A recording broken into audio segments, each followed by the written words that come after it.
Good day, everyone. I'm Owen, and I want you to picture your favorite place.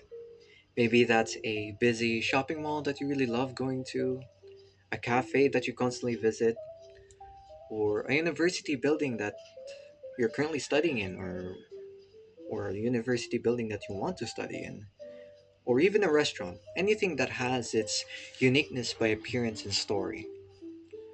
Now, with that favorite place in mind, I want you to, with that favorite place in mind, imagine that it's torn down and replaced by a plain concrete box.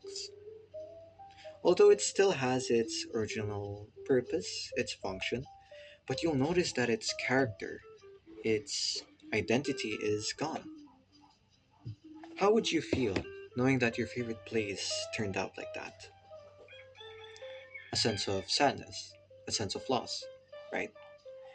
Now, let me ask you an important question. Are we as a nation doing this to our most precious structures that witnessed our birth? We celebrate our history on holidays. We share our history in books. But do we ever truly see the value within these structures?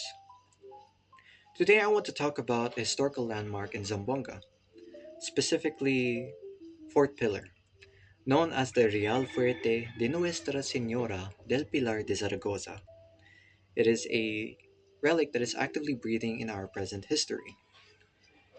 Its years of conservation and restoration is not just an act of nostalgia. It is an act of showing significance to our national identity, an investment to our national identity.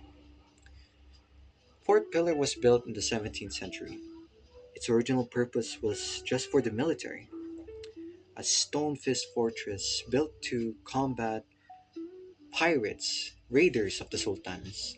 It was also built to it was also built as a symbol of Spanish colonial power. The fort then evolved, going past its original purpose. You see, at the very core of the fort is the shrine of Our Lady, the Virgin Mary. It was built in commemoration of the event where the fort pillar was attacked. Virgin Mary then appeared to a Spanish soldier, assuring him the battle will be a victory if the garrison held out, which it did. This transformed the fort from a military structure into a spiritual anchor, creating this duality. And this duality is everything. It shows that Fort Pillar is not just a static monument, it is a living chronicle of the Zamboanga's soul. It also embodies the core essence of Chavacano culture, a beautiful fusion of Spanish and native tongues, and the fort representing a mix of Spanish stones with the resilient spirit of the people who lives in its shadow. Its walls have witnessed conflict, but they now enclose a space of faith and community. It tells us a story that it's not just of conquest, it's not just about conquest, but how a diverse culture created an identity that is entirely their own. And the evidence of this is already there, the fort itself. And within its walls, you'll find the Zamboanga National Museum, which holds a collection of artifacts and stories of the fort.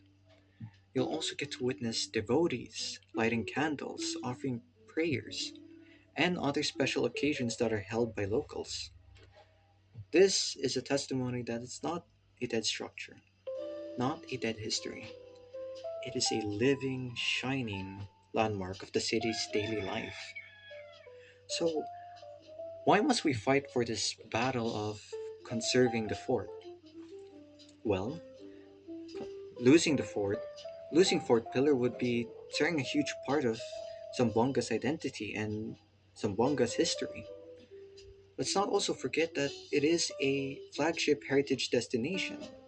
So if the fort fades, the if if the fort fades, the experience for tourists fades too, and the livelihoods that depend on them suffer. And it is also a shared historical space for what it's like being a Zambongueño. The good news is that it is well maintained and far and far at risk from crumbling, thanks to the efforts of the National Museum of the Philippines. But that doesn't stop us from being guardians. Here's what I think would make us a guardian for this historical structure, as a local or as an outsider. If you're an individual or in a group that plans to visit the fort, don't just go there for pictures. Go there for the story beyond the shrine, as well as supporting the local guides and its vendors. And let's use our voice digitally, local or outsider. We live in a world where technology is advanced enough that gives us the opportunity to expand our community, to voice the story of our living relic. We share posts that explores the fort's complexity, not just seeing an old beautiful structure, but as a bridge, as a bridge between cultures and eras. More importantly, let's support the institution that safeguarded the National Museum of the Philippines, as mentioned earlier. And we should also create advocacies to encourage the local government to see the fort as a central character in the ongoing history of Zamboanga.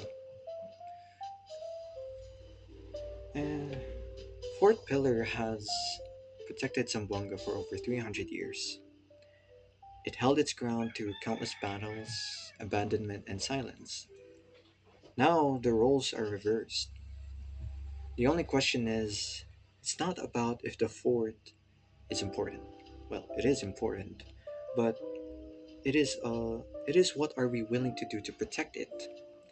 Will we be the guardians that ensured this historical structure kept its watch proud and strong? Or will we let the storm and our ignorance slowly crumble the fort forever?